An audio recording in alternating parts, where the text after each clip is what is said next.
Agnivesh Samhita is an ancient book which deals with codification of, यानी कि जो अग्निवेश जो संहिता है, समझे, संहिता का मतलब होता है कोड, समझे, जिसने कहा जाता है इंडियन पिनल कोड, भारतीय दंड संहिता, या इसको उर्दू में कहते हैं ताज़ हिंद।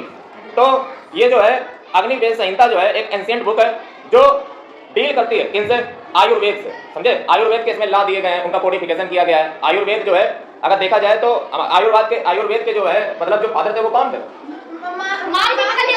महर्षि पतंजलि, है ना, धन्वंतरी थे, देखो, समझे, हाँ धन्वंतरी, वो तो योग के थे, वो योग के थे। धन्वंतरी को जो है आयुर्वेद का जो पिता है वो कहा जाता है, समझे, धन्वंतरी। और जो ये तुम धनतेरस नहीं मनाते हो, ये इन्हीं से मनाया जाता है। और हमें ये नहीं समझ आया इसमें बर्तन का काम गुजर दिया करके, हैं ये, हमें समझ नहीं आता। देखो धनतेरस मनाई जाती है, ये धन्वंतरी जो आयुर्वेद, इनके बारे में कोई नहीं कुछ जानता, जिससे नाम पूरा पड़ा। और दुनिया का उसमें लो, बर्तन लो, कंचुली लो और चम्मच लो, सब ले लो।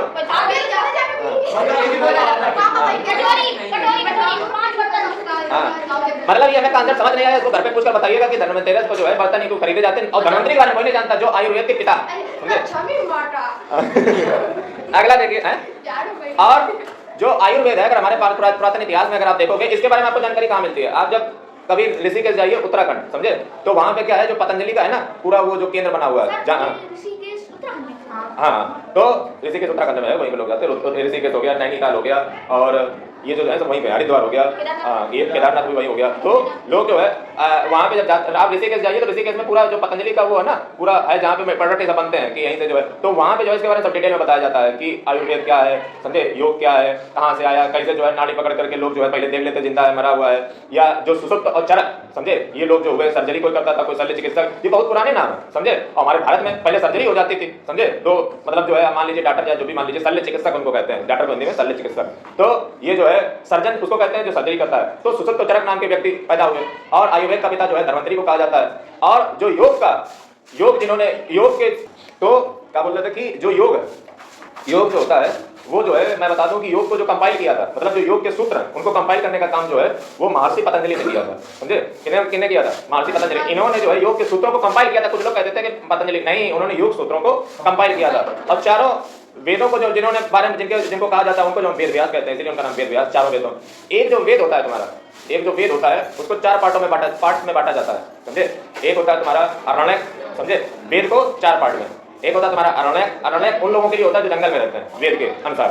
दूसरा होता है संहिता, यानी कि कोडिफिकेशन ऑफ लॉज। और तीसरा होता है तुम्हारा वेदांत, यानी कि जो वेदों का अंत है उसको हम वेदांत कहते हैं, समझे। जैसे मान लो कोई नहीं लिख देता कि भैया नोट्स ले लो, समझ लो, नोट्स, तो वही नोट्स जो होते हैं वही जो है मतलब जो है अंत में आ जाते हैं, समझे। मतलब वेदों के जो अंत है उसी को हम क्या कह दिए? वेदांत कह दिए, समझे। मतलब कि जो जंगल में रहकर शिक्षा प्राप्त करते हैं उनको अरण्य, और जो मतलब कि कानून बनाने की सोचते कि ऐसा होना चाहिए उनको नहीं जो कानून है उसमें मतलब जो कोडिफिकेशन है वो संहिता में लिखा हुआ है, समझे। और एक तीसरी चीज, चौथी और बताना भूल गए, एक ब्राह्मण भी होता है, समझे। ब्राह्मण का मतलब ये हुआ जाकर के पूजा पाठ करने की जो विधि उसको हम ब्राह्मण कहते हैं, समझे। और शायद लेकिन ब्राह्मण का मतलब ये नहीं होता पंडित, नहीं, ब्राह्मण का मतलब होता है पूजा पाठ करने की जो पद्धति है, जो सिस्टम है, उसी को हम ब्राह्मण कहते हैं, समझे। ऐसे जो है द्विवेदी, त्रिवेदी, चतुर्वेदी, 4 वेद को जानने वाले, 1 2 वेद को द्विवेदी, 3 वेद को जानने त्रिवेदी, समझे। इस प्रकार से जो है ब्राह्मणों के अलग अलग है, हाँ जो भी हो। तो ये तो समझ गए कि ब्राह्मण का मतलब है जो पूजा पाठ करने की पद्धति को जानता, नहीं, पूजा पाठ करने की जो पद्धति होती है, जो सिस्टम होता है, उसी को ही ब्राह्मण कहते हैं। लेकिन आज के जमाने में आज जो इस सिस्टम को जानता है उसको ब्राह्मण कहते हैं, जबकि ब्राह्मण एक सिस्टम है, समझे, जिसमें पूजा पाठ करने की पद्धति के बारे में है, ठीक है, ये सिस्टम है, मतलब समझ रहे हो। अगला देखो, इंडिया विंस फ्रीडम, यानी कि इंडिया विंस फ्रीडम जो है ये ऑटोबायोग्राफी का मतलब होता है जो स्वयं के द्वारा रचित की गई हो, समझे। मतलब जो लोग अपनी आत्मकथा स्वयं से लिखते हैं, समझे, उनको जो है ऑटोबायोग्राफी कहते हैं। और जो दूसरे की, जैसे मान लो हम किसी की लिखें तो उसको जो है बायोग्राफी कहते हैं, समझे, जैसे गुनाहों का देवता वगैरह। अगला देखिए क्या, हाँ, इंडिया विंस फ्रीडम जो है ऑटोबायोग्राफी है मौलाना अबुल कलाम आजाद की। इनके बारे में मैंने आपको क्या बताया कि हमारे देश के पहले शिक्षा मंत्री, एजुकेशन मिनिस्टर, और इन्हीं के जो रिकमेंडेशन थी उसके आधार पर यूजीसी का गठन किया गया था। हाँ, ऐसा कह सकते हो। अगला है इंडिया आफ्टर गांधी, यानी कि जो है ये गांधी के बाद का भारत, ये जो है किसके द्वारा लिखी गई है? रामचंद्र गुहा जो है ये बहुत बड़े हिस्टोरियन थे, गलत लिखी है। रामचंद्र गुहा जो है इनकी कई सारी जो बुकें होती है, जैसे आप हिस्ट्री आप पढ़ोगे ना तो रामचंद्र गुहा काफी फेमस व्यक्ति हैं। ऐसे मैं आपको बता दूं जो चाणक्य की जो बुक है ना अर्थशास्त्र, वो भी आज तक मिली नहीं है, वो जस्ट जो है 1905 या 1910 तरफ जो है उसको जो है कहीं से मिले होंगे उस टाइप के पन्ना फटे फटा, उस आधार पे जो है उसको बनाया गया आज है। वो कुछ इसका असल में हकीकत में नहीं मिली हुई है। ये रामचंद्र गुहा है। स्टोरी जब भी आप हिस्ट्री आप जब भी पढ़ोगे तो जो है आपको रामचंद्र गुहा के दर्शन जरूर होंगे। अगला है मेघदूत। तो मेघदूत जो है ये कालिदास के द्वारा लिखी गई है, समझे, कालिदास के द्वारा मेघदूत लिखी गई है। और कालिदास किसके दरबार में रहते थे आप बताइए? हम पढ़ा चुके हैं आपको एंशिएंट इंडिया में। हाँ सही बोले। ये जो असल जो है उनके जो रत्न होते थे दरबार में उनमें से एक थे कालिदास, समझे। तो कालिदास के बारे में आपको पता होना चाहिए। कालिदास जो है इनके बारे में काफी इंटरेस्टिंग कहानियां, फिलहाल टाइम नहीं। देखिए मिताक्षरा, ये जो है जो एंशिएंट बुक है ये लिखी गई थी बिजनेश्वर के द्वारा, मिताक्षरा। अगला who is the author of the book India divided, यानी कि जो है इंडिया डिवाइडेड जो बुक है उसके लेखक कौन है? राजेंद्र प्रसाद जी। अगला राज तरंगणी वाज रिटन बाय, यानी कि राज तरंगणी किसके द्वारा लिखी थी? कल्हड़ के द्वारा। आपको पता होना चाहिए कि जो कल्हड़ थे इन्होंने जम्मू कश्मीर का जितना भी इतिहास है, समझे, जम्मू कश्मीर के इतिहास के बारे में कल्हड़ से बढ़िया किसी ने नहीं लिखा। मतलब ये जो है कल्हड़, ये काफी, जब आप जम्मू कश्मीर का इतिहास पढ़ोगे ना, जम्मू कश्मीर के इतिहास के बारे में राज तरंगणी में बहुत अच्छा लिखा हुआ है, समझे। जम्मू कश्मीर जो है, जैसे अभी थोड़े दिन पहले जम्मू कश्मीर चर्चा में भी था कि इसका नाम बदला जाएगा, समझे, और इसका नाम बदल करके शायद कुछ करने को था, तो नाम बदलने को कहा जा रहा था। और जम्मू कश्मीर में अगर देखा जाए तो काफी लोगों ने ऊपर जो है शासन किया है, समझे, कभी मुसलमानों ने भी किया है, कभी बुद्धों ने भी किया है, मतलब सबने लगभग किया है। अगला आ जाइए यूनियन टेरिटरी पे। बिकम्स अ यूनियन टेरिटरी नवंबर 1956, यानी कि नवंबर 1956 में ये यूनियन टेरिटरी बन गई। यूनियन टेरिटरी और स्टेट में ये फर्क होता है कि जो स्टेट होता है, जो राज्य होता है, वो अपने मतलब जो है अपने जो चीफ मिनिस्टर बनाया जाता है उसके द्वारा ही जो है चलाया जाता है। जबकि जो यूनियन टेरिटरी होती है उस पर कंट्रोल किसका रहता है? उस पर कंट्रोल रहता है जो हमारी केंद्र में सरकार होती है उसका रहता है। और जैसे कुछ इसमें से स्पेशल भी हैं, समझे, जैसे आप ले लीजिए दिल्ली को या फिर ले लीजिए जम्मू कश्मीर को, यहाँ पे मुख्यमंत्री भी होते हैं। और मतलब जम्मू कश्मीर और लद्दाख ये जो है शायद पहले अलग अलग था, अब तो एक ही कर दिया गया है ना। हाँ, जम्मू कश्मीर और लद्दाख तो एक ही कर दिया गया, बीच में हुआ था अलग। तो अब इसमें जो है मुख्यमंत्री होते हैं, जैसे उमर अब्दुल्ला शायद जो है जम्मू कश्मीर के मुख्यमंत्री हैं, और दिल्ली के मुख्यमंत्री इस समय शायद जो है आतिशी हट गए शायद। हाँ देखिए अगला, territory of the French government, it was handed over to the government of India on 1 November 1954। The name of this territory is, यानी कि ये जो टेरिटरी है इसको पुडुचेरी ने जो है हमें, नहीं, इस टेरिटरी का नाम पुडुचेरी है जिसमें फ्रेंच गवर्नमेंट का जो है शासन था, और इसको 1954 में जो है फ्रांस की सरकार ने जो है हमें सौंप दिया, क्योंकि सीधी सी बात है इतनी दूर से कौन चलाएगा बैठ करके। अगला, the Portuguese rule this territory until 1954, यानी कि पुर्तगालियों ने इस टेरिटरी पर राज किया 1954 तक, और अंत में जो है ये छोड़ करके चले गए, जिसका नाम है दादरा एंड नगर हवेली, और इसकी कैपिटल है सिलवासा। ये मुंबई के जो है महाराष्ट्र के नजदीक में पड़ता है। और कल तुम पूछ रहे थे खड़कवासला जो है वो महाराष्ट्र में पड़ता है, ठीक है। हाँ अगला देखिए, the tiniest union territory of India, यानी कि भारत की सबसे छोटी यूटी यानी कि केंद्र शासित जो प्रदेश है उसका नाम है लक्षद्वीप, और ये जो है मैं आपको बता दूं इसकी कैपिटल जो है कवरत्ती। और लक्षद्वीप को लेकर के अभी हाल ही में विवाद भी हुआ था, जिसमें जो वो मालदीव, देखिए the union territory situated at the junction of bay of Bengal and Andaman sea. ये जो है टेरिटरी जो है अंडमान निकोबार और जो है बे ऑफ बंगाल के पास सिचुएटेड है, और इसके बाद इसका नाम है अंडमान निकोबार। इसकी राजधानी जो है वो बदल चुकी है, ठीक है, क्या हो चुकी है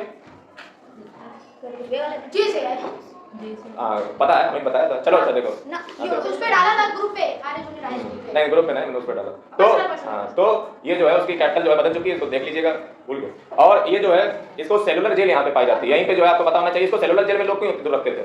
क्योंकि ये जो है सबसे पहली बात कि पानी के बीचों बीच में भागो बेटा कहाँ पे। तो और दूसरी चीज तुम्हें इंटरेस्टिंग बात पता होनी चाहिए। अच्छा तुमसे बताओ, भारत का सबसे नॉर्थ में पॉइंट कौन सा है? उत्तर में सबसे उत्तरी जगह कौन सी पड़ती है? अच्छा नॉर्थ का स्टेट कौन सा है सबसे नॉर्थ का?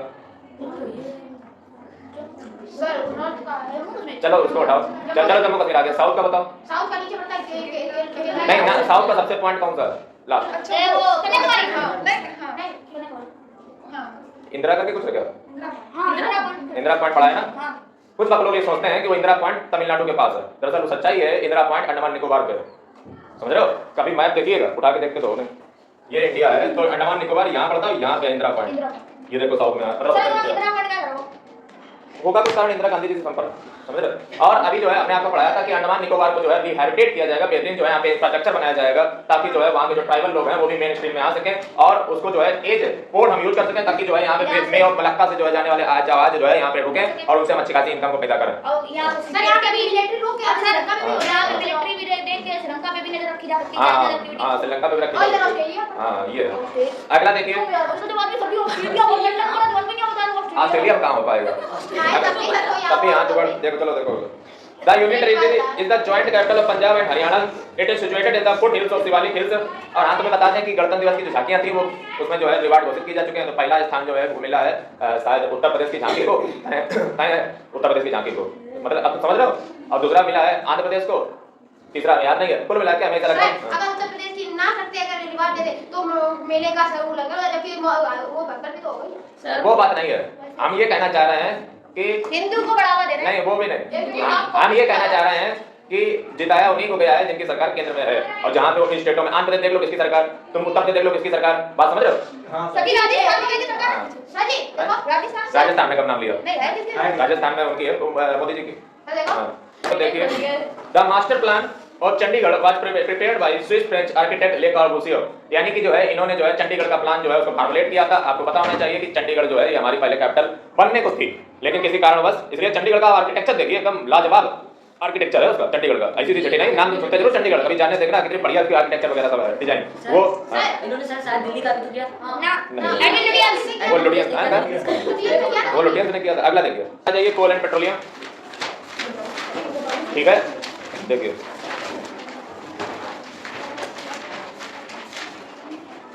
कोल एंड पेट्रोलियम है ये चैप्टर, ठीक है। देखिए we require various material for survival, some of this materials are man made and some are found naturally. यानी कि किताब ये कहना चाह रही है कि हमारी दुनिया में जो है दो प्रकार से जो है मटेरियल पाए जाते हैं। एक तो होते हैं मैन मेड यानी कि ह्यूमन मेड यानी कि जो है आर्टिफिशियल, दूसरे होते हैं प्रकृति के द्वारा प्रदान किए गए। Each provide us all the materials required for our survival. प्रत्येक जो है हमें अपने सर्वाइवल के लिए चाहिए होता है। जैसे आपसे कहा जाए कि रोटी पानी, देखो चाहिए हर चीज होती है, समझे।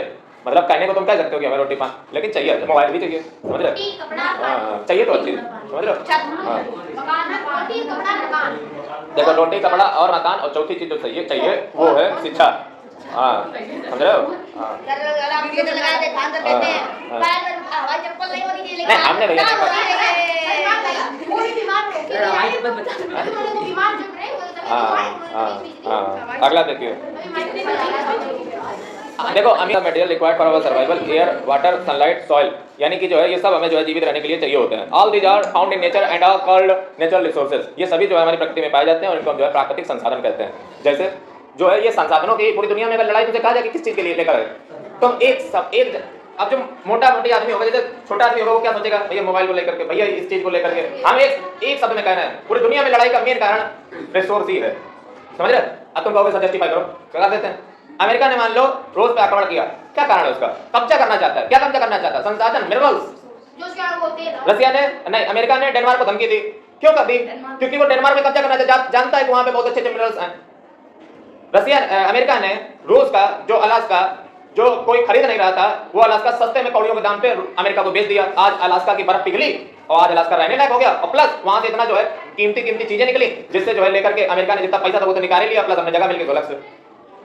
यानी कि इंडिया और पाकिस्तान के बीच में अगर देखा जाए लड़ाई किस लिए है, लड़ाई रिसोर्स को लेकर के, पूरी दुनिया में लड़ाई। जैसे मान लो अमेरिका के यहाँ पे जैसे मान लो पॉपुलेशन ज्यादा हो गई, जनसंख्या ज्यादा हो गई, तो अभी नए प्रेसिडेंट आए, उन्होंने कह दिया कि जो है हम उन लोगों को जो हम नागरिकता ही अमेरिका की नहीं देंगे किसी को।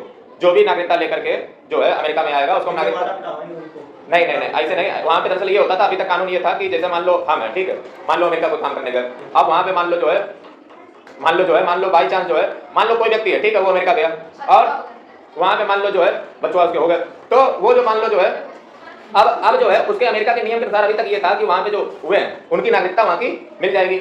अब ये बताओ नागरिकता वहाँ की हम काहे दें, समझ रहे हो, वापस आओगे तो यहीं। तो अभी तक क्या होता था, अमेरिका की मिल जाती थी, और अमेरिका की नागरिकता का मतलब है यू आर पावरफुल पर्सन, क्योंकि वहाँ की नागरिकता मतलब वहाँ का पासपोर्ट में बड़ी इज्जत है, समझे। पावरफुल पासपोर्ट में से एक माना जाता है, जहाँ भी चलेगा बहुत सम्मान नजर से लेके जाओगे, क्योंकि आपको जो पासपोर्ट होता है ना उसमें क्या लिखा होता है, भारत गणराज्य रिपब्लिक ऑफ इंडिया, ऐसे उसमें लिखा होता है यूनाइटेड स्टेट्स, मतलब उनका लिखा होगा, समझे। तो उनका पासपोर्ट बड़ी इज्जत से देखा जाता है, और कई जगह तो उनका पासपोर्ट से ही काम हो जाता है, वीजा की जरूरत नहीं पड़ती है, तो ये फायदा होता है। अब अमेरिका के प्रेसिडेंट ने कहा है कि हम अपने यहाँ पे पॉपुलेशन ज्यादा नहीं बढ़ाएंगे और हम अमेरिका को दोबारा महान बनाएंगे। हम चाहते हैं कि अमेरिका की नस्लें ही यहाँ पे रहें, मतलब वो थोड़ा वैसे समझता है, ठीक है, मतलब अमेरिका इंडिया में नागरिकता जो आपको मिलती है ना, अगर आपको नागरिकता पर पढ़ना है, बहुत पेचीदा मामला है, ये आपको मिलेगा अगर आप आर्टिकल नंबर 5 से लेकर के आर्टिकल नंबर 11 तक कभी बस चला तो पढ़ाएंगे, ठीक है, कैसे मिलती है नागरिकता। और आर्टिकल 5 से लेकर के आर्टिकल नंबर 11 तक जो है आपको नागरिकता दी जाती है इंडिया में। अमेरिका में क्या होता है, अमेरिका में जो है नागरिकता को ये समाप्त कर दिया गया है, यानी कि अब वहां पे अगर बच्चा हुए तो उनको नागरिकता नहीं दी जाएगी। इसका नुकसान क्या होगा, इसका नुकसान जो है अल्टीमेटली जो भारत के लोग हैं उनको थोड़ा सा होगा, ठीक है, अमेरिका को भी जो है थोड़ा सा हो सकता है, दोनों प्रकार से जो है, यानी कि कुल मिलाकर देखा जाए तो अमेरिका ने ऐसा क्यों किया, आपसे पूछ दिया जाए, हम हमेशा कहते हैं क्यों पकड़ो, क्यों किया, सही वजह से क्या है कि वहां पे पॉपुलेशन बड़ी ज्यादा नहीं, रिसोर्स, फिर वही बात आ गई, रिसोर्स पे आगे बात घूम फिरा करके कि रिसोर्स तो हमारा खाओगे जा करके, समझे।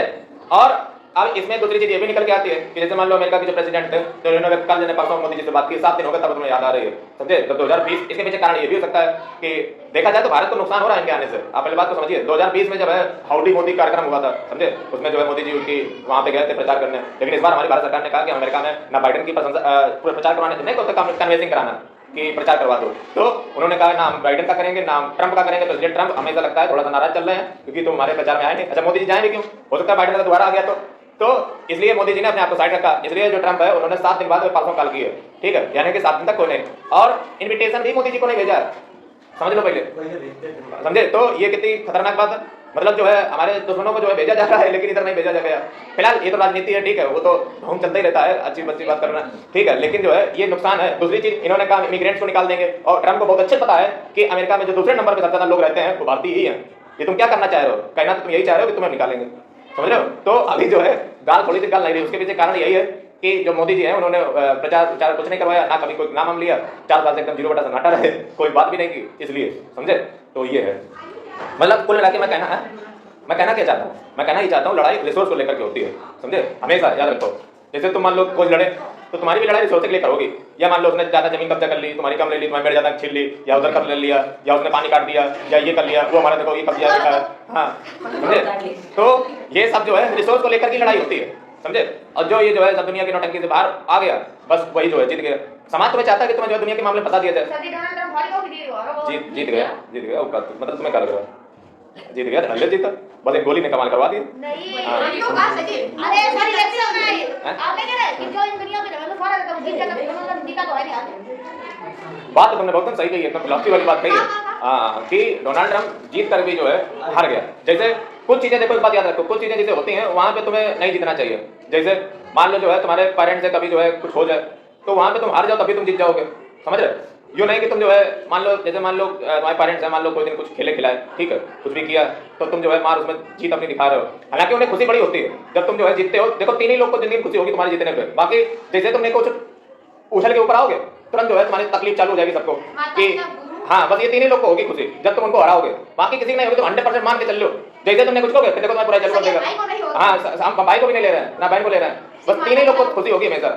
और इसमें ये भी चाहिए कि जब भी जो है तुम्हारी 3 लोगों से कोई भी लड़ाई हो किसी भी चीज को लेकर के, आप हार जाओ, तुम देख लो जीत जाओगे, और तुमने जो नहीं जीत गए तुम जीत कर भी हार जाओगे, समझ रहे हो। ये बात को याद रखिएगा। इसलिए इन 3 लोगों से जो है हाँ, ये भी कारण हो सकता है क्योंकि नाम तो उसी का होगा जाकर के अल्टीमेटली, इसलिए भी हो सकता है कारण। और दूसरी चीज ये भी है कि जो है इस प्रकार के छोटी मोटी जीत का क्या करोगे, जीतना है तो दुनिया बाहर जीतो जाएगा। और सबसे बड़ी चीज जो है स्पिरिचुअलिटी में कही जाती है कि जीतना ही है तो बाहर से मत लड़ो, सबसे पहले अपने आप को जीतो। अपने आप का मतलब है कि अपने क्रोध से जीतो, अपने हाँ आता है। दूसरा अपने जो है जो लालच है इससे जीतो। अपना जो है जो तुम्हारा ये मन उधर उधर कभी कभी भाग जाता है, समझे, कि लाओ ये कर ले, वो कर ले, ऐसा कर ले, वैसा कर ले, लाओ उसको मार दे, उसको लूट ले, ये कर ले, डकैती डाल ले, ये कर ले, इससे इसको जीतो। सबसे बड़ी जंग पता किससे है, सबसे बड़ी जंग अपने आप ही से है। तुम दुनिया में जितने पहले अपने जीतो, और जहाँ तुमने अपने आप को जीत लिया, कंट्रोल कर लिया, समझ लो तो दुनिया जीत गई। पहले खुद की लड़ाई खत्म कर दी, खुद जीत गए अंदर ही अंदर, फिर खुद नहीं जीता। हाँ, पहले अपने आप को जीतो, समझे। अगर हमारे राजा एक ही जगह पर है ये जैसे मान लो कोई भी है, जैसे मान लो मोदी जी जो भी, तो ये कैसे जीते, इनके अंदर डिसिप्लिन होता है, समझे। अब डिसिप्लिन कहाँ से आएगा, जो स्वयं कंट्रोल कर लेगा, और जब स्वयं ही नहीं कंट्रोल कर पाओगे तो तुम कैसे दुनिया को जीतोगे। जैसे मान लो तुम काम करते हो कहीं पे, तो कभी जो है तुम्हें टाइम से आना पड़ता है, तुम्हें डर किस बात का रहता है कि मालिक ना देख ले कि जो है तुम इतनी देर आ रहा है या ऐसा कर रहा है वैसा कर रहा है, इस बार का डर रहता है। लेकिन तुम ये सोचो जो देख रहा है तुम्हें उसके अंदर डिसिप्लिन है, उसके डिसिप्लिन से तुम डिसिप्लिन हो रहे हो, बात समझे। जब तुम खुद ही में डिसिप्लिन नहीं होगे तो तुम दुनिया का जीतोगे, तो तुम एम्प्लॉय पे क्या कब्जा करोगे, वो तो तुम्हें नहीं चाहेगा। तो सबसे पहले स्वयं डिसिप्लिन हो जाओ तो ऑटोमेटिक सब डिसिप्लिन हो जाएंगे, ये है मामला।